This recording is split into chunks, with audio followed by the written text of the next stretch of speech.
Eu autorizo a gravação e a divulgação dessa apresentação de TCC através do canal de YouTube do Larva. E, primeiramente, boa tarde a todos, a banca, a plateia. Mediante a orientação do professor Marcelo da Silva Haussel, meu nome é Yuri Andrés Maia Henrique e eu venho apresentar para vocês o trabalho Dispositivo Vestível para Controle de Jogo Sério de Reabilitação Respiratória. Trazendo o contexto desse trabalho, ele está encaixado dentro das doenças respiratórias crônicas. Esse contexto de doenças trata sobre uma série de enfermidades que acomete a estrutura pulmonar e as vias aéreas. E, em grande parte, essas doenças são tanto preveníveis quanto tratáveis. E uma das formas de tratar essa doença é através da terapia de reabilitação respiratória. É uma terapia ativa, multidisciplinar, que envolve o uso de diversas áreas de pesquisa, medicina, fisioterapia, educação física, e é uma terapia de longo prazo. É uma terapia que exige adesão, exige bastante esforço dos seus participantes, e uma das formas de estar sendo aplicada essa terapia é através da empregação de jogos sérios, que são jogos que, desde o momento que são planejados, eles têm um propósito específico, além do puro entretenimento. Uma das formas de ser empregada a terapia de reabilitação respiratória mediante o uso de jogos sérios foi feito em 2018 pelo Renato Grimes, que é o jogo sério iBlood, e consiste numa plataforma com diversos jogos que, através de dispositivos especiais, conseguem detectar tanto o volume quanto o movimento respiratório para fazer ações no jogo. No caso da foto, esse seria o jogo plataforma, onde o protagonista é o golfinho Blue, e ele navega pelo oceano, desviando de obstáculos e capturando bônus através das ações de inspiração e expiração do jogador, onde quando ele inspira o golfinho salta e quando ele expira o golfinho submerge. Dentro do jogo existem até o momento divulgados 4 dispositivos para o controle. O primeiro dispositivo é o Pitaco, que é o pneumotacógrafo de incentivo, que utiliza um sensor de pressão diferencial para conseguir fazer a diferenciação entre o volume expiratório e inspiratório gerado pelo jogador. E ele é um dispositivo mais ativo no que se trata de pegar o fluxo respiratório da pessoa para controlar o jogo. O Mano BD é um manovacômetro bidirecional. Ele segue nos mesmos moldes do Pitaco, com a diferença de utilizar um sensor manométrico. Ele captura a força desse volume expiratório ou inspiratório. Temos então o oxímetro, que é um dispositivo que serve para controle dos sinais vitais do jogador. Não é um dispositivo essencialmente ativo no jogo, mas ele está como dispositivo complementar. E por fim, nós temos a cinta de pressão, que é um dispositivo que captura movimento e é o foco do problema desse trabalho. A cinta de pressão ela foi construída com o propósito de detectar movimento abdominal e torácico do jogador, mas diversas críticas foram apontadas durante a sua avaliação no trabalho do Jonathan Neri, em 2021, ano passado. E essas críticas são mais voltadas à parte construtiva dela e à parte interpretativa do dispositivo, onde na construção é bem visível as restrições impostas devido à construção dela ser feita com materiais não distensíveis, a própria faixa dela, que é utilizada para ser anexada no jogador, é feita de um material muito rígido, a base na qual o sensor que está sendo utilizado nela está fixado é feita com um invólucro rígido também, inclusive necessita desse invólucro rígido para que haja um contato contínuo e direto entre a força que o jogador está empregando no movimento respiratório e essa base, de forma a colocar valores que sejam traduzidos ao jogo como movimento respiratório. E também existe muita confusão em questão de como que essa cinta pode ser utilizada no jogador. Será que ela pode ser utilizada só no abdômen? Será que ela pode ser utilizada só no tórax? Quando ela pode ser utilizada de qualquer forma que consiga realmente capturar algum movimento no tronco da pessoa. Esses fatores acabam trazendo uma avaliação severa à implementação da cinta, onde comparado com os outros dispositivos disponíveis, ela teve uma classificação de baixa utilidade e pouca praticidade para ter sido usada como dispositivo complementar. Ou seja, quando outro dispositivo é usado junto com a cinta, esse outro dispositivo se sobressai tanto que a cinta se torna um problema, em vez de trazer uma solução em conjunto. E mesmo sendo uma solução complementar, com uma avaliação baixa, como um dispositivo principal, ela também não foi classificada como um dispositivo que agregue valor a mais ao jogo. Então, como objetivos desse trabalho, eu trago a proposta de melhorar o dispositivo vestível na forma de uma cinta para facilitar o jogo para reabilitação respiratória. Quais que são os objetivos específicos? Primeiramente, a identificação na literatura de dispositivos vestíveis que contemplem o monitoramento respiratório e, se possível, que eles tenham foco ou em jogos sérios ou na reabilitação respiratória ou, principalmente, em ambos. Após identificar esses trabalhos, identificar o que está sendo usado atualmente, projetar um novo modelo de cinta e desenvolver, só que num formato extensivo, um formato que já consiga tirar de cena a parte de restrição do jogador na respiração dele. E depois disso, avaliar o projeto, definir se ele tem alguma utilidade no jogo boa e a funcionalidade da cinta como um todo para o jogo sério. Para que a gente consiga fazer primeiro o entendimento das questões que circulam a apresentação desse projeto, algumas definições são necessárias.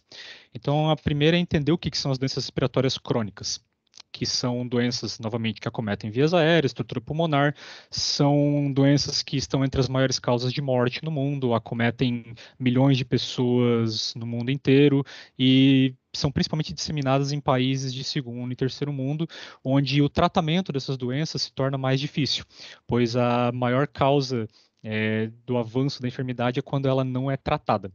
Dentro dessas doenças estão encaixadas asma, bronquite, rinite, enfisema e também são encaixadas também as doenças pulmonares obstrutivas crônicas, que ocorre a obstrução parcial dos canais respiratórios e faz com que a pessoa tenha maiores dificuldades para respirar. Tanto as DRC, as doenças respiratórias crônicas, quanto as DPOC, elas são ou preveníveis ou tratáveis, na grande maioria dos casos, e uma das formas de tratá-las é através da reabilitação respiratória, que é uma terapia que envolve diversos profissionais e usualmente ela é utilizada como recurso para trazer uma terapia de maior alcance às necessidades do usuário e também para reduzir custos durante todo esse processo que a pessoa necessita ser auxiliada para ter as suas funções respiratórias normalizadas. Porém, é uma terapia que envolve adesão a longo prazo, novamente. É uma terapia que pode se tornar tediosa por conta de usar muita repetição dos mesmos exercícios. E uma das formas que pode ser utilizada para manter os gastos reduzidos e também tornar a repetição algo mais prazeroso de se fazer, digamos assim, seria o uso de jogos sérios, que são os jogos com um propósito específico desde a sua concepção. Envolve o uso de algum tipo de educação, algum tipo de aplicação de alguma estratégia, envolve alguma coisa que não é necessariamente, inicialmente, o entretenimento. Para a aplicação da cinta, é necessário também entender o que se trata a cirtometria.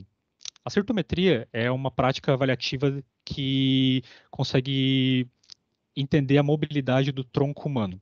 Como se faz isso? Através de uso de uma fita ou de uma cinta, é capaz de entendermos a variação entre o pico da inspiração, o pico da expiração e entender qual que é a mobilidade dentro dessa faixa que o tronco da pessoa avaliada pode ter.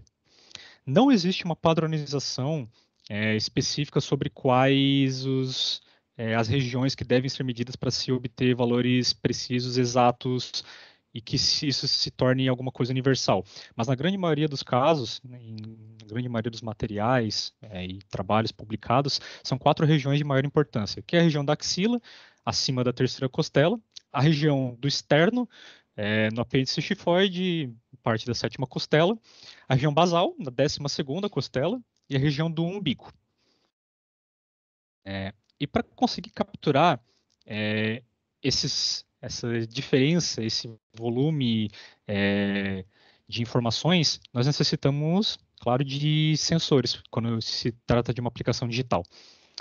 Sensores são dispositivos que conseguem detectar, através da sua sensibilidade, alguma grandeza física E no caso desse trabalho, nós estamos pensando nas grandezas que se tratam na medição do deslocamento, da distensão e da extensão, para conseguirmos capturar ou alguma coisa relacionada à cinta ou algo relacionado ao movimento torácico. Uma série de sensores foram estudados e dessa série de sensores elencados, os que mais se adequam ao que é do nosso trabalho são os piezoelétricos, que não entram na parte de deslocamento e extensão, são mais sensores de pressão e foram utilizados na cinta de pressão do trabalho de Neri, que conseguem detectar através da força aplicada em uma superfície que reúne cargas elétricas, quanto de força está sendo aplicada sobre ela. Quanto maior a pressão aplicada, mais cargas elétricas sobre a superfície estarão. Temos os extensômetros, que são muito conhecidos como os strain gauge, que são transdutores que compreendem, através da distensão de um material, uma variação de resistência positiva ou quando são contraídos, uma variação negativa. É muito comum encontrar no mercado esses sensores na forma de cápsulas com filme plástico, com os seus terminais para fora e dispostos dentro deles, encapsulados, uma grade elétrica que, quando eles estão perpendicularmente instalados no material que você quer capturar a distensibilidade, esse dispositivo vai acabar distendendo junto e retornando algum valor. Temos os sensores ópticos, que trabalham com feixes laser para detectar algum tipo de presença em algum determinado ambiente.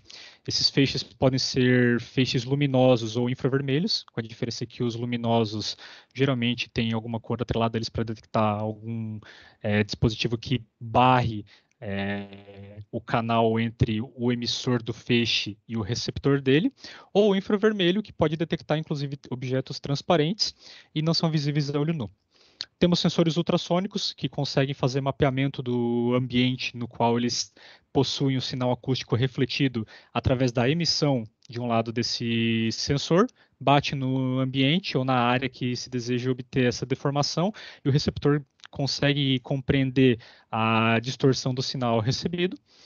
E sensores de velocidade angular, que, de acordo com o sistema no qual estão instalados, o alvo possui a sua velocidade calculada mediante a velocidade com a qual ele toma em relação ao ambiente no qual ele está. São comuns os tacômetros, acelerômetros, uma variedade de sensores.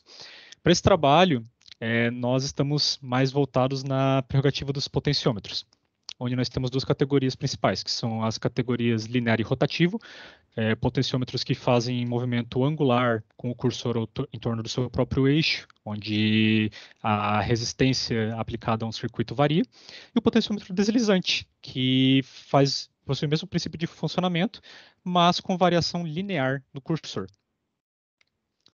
Os trabalhos relacionados levantados apresentam sensores muito diferenciados, desde acelerômetros, as cápsulas peso-resistivas, borrachas condutivas, só que nenhum desses trabalhos foi capaz de estar dentro de toda a questão de aplicação do trabalho, que no caso seria um trabalho que seja aplicável para a reabilitação respiratória, mediante um jogo ativo com dispositivos complementares, uma cinta de fabricação própria, que possa ser utilizado sozinha ou com outras cintas, e também possua um manual de construção. Desses trabalhos, o único que consegue chegar mais perto é o trabalho de Neri, inclusive, e que, inclusive, por chegar mais perto, é um dos melhores candidatos a serem melhorados para o trabalho como um todo. Então, a proposta do trabalho é confeccionar um novo modelo de cinta extensora, dispondo com maior praticidade para ser reproduzível e implementado ao jogo sério iBlut, não importa o público, e que possa, inicialmente, empregar e identificar a certometria para gerar o sinal associado como controle para o jogo sério. Isso vai ser feito através da padronização do uso da cinta, através de diferentes áreas do tronco do jogador, e que possibilite, então, associar o esforço muscular detectado por essa cinta à resposta esperada pelo jogo. Como sensor, estaremos utilizando o potenciômetro deslizante, ele vai ser o sensor de distensão da cinta. Isso será feito porque, dentre vários requisitos que foram elencados para o trabalho, 3 se tornaram muito importantes, que é a questão da implementação por qualquer que seja o público. Então, como o potenciômetro deslizante é um dispositivo razoavelmente simples. Ele não necessita de um conhecimento prévio em eletrônica ou em circuitagem para ser aplicado na construção ao jogo. Com um manual bem escrito, vai ser extremamente fácil fazer essa aplicação. É um sensor único, diferente de arranjos de sensores, por exemplo, com acelerômetros ou com feixes laser, que poderiam necessitar de de emissores e receptores em diversas áreas para detectar essa distensão. Não vai ser necessário isso com o potenciômetro deslizante, e a área na qual ele vai estar se movimentando já vai ser suficiente para fazer a detecção de movimento. Já colocando em pauta que esse é um trabalho que não busca necessariamente quantificar exatamente o movimento de uma forma milimétrica, mas sim identificar o movimento do jogador. E, por fim, possui parâmetros de funcionamento de fácil compreensão.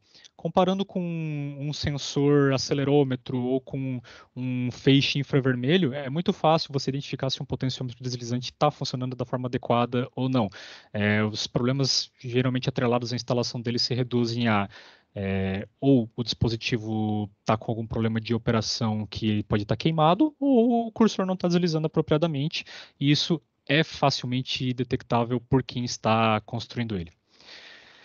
Além disso, a plataforma na qual ele vai estar operando será a ESP32, que vai ser o sistema de comunicação entre a cinta e o jogo. A ESP32 é uma família de plataformas dissidente do Arduino, mas ela conta com várias integrações que o próprio Arduino na versão pura não conta, que possui maior poder de processamento, com tamanho físico reduzido e uma bateria inclusa, possui um sistema de circuito embarcado com comunicação wireless, tanto Wi-Fi quanto Bluetooth, e para o projeto como um todo, possibilitar o uso de mais de uma cinta simultaneamente. Com isso, nós também gostaríamos de remover a necessidade do uso de diversas plataformas de controle individual. Atualmente é necessário o uso de uma plataforma para o pneumatacógrafo, outra plataforma para o mando BD. A questão de usar várias cintas com vários dispositivos pode tornar o uso dela um pouco mais caro e também inconveniente. Então seria um grande avanço do projeto. E com isso tudo, conseguiremos trazer também maior praticidade na construção e implementação do dispositivo e, removendo as restrições físicas e de espaço, trazer maior conforto durante o uso. Um dos projetos iniciais para essa síntese dá nas figuras abaixo, onde a figura embaixo na direita mostra a distensão dela em relação ao tronco da pessoa. Isso ela pode estar sendo utilizada no abdômen, no tórax, em qualquer parte, onde a parte do controle dela, a eletrônica e o potenciômetro ficará na frente do jogador e ela será presa atrás. Tudo isso disperso numa malha extensível, presa com velcro, onde, agora visível na parte esquerda, uma base será alocada para posicionamento da eletrônica do dispositivo junto ao potenciômetro. Os dois estarão conectados. E uma parte dessa base será ancorada para ela não ficar se movendo no tórax do jogador.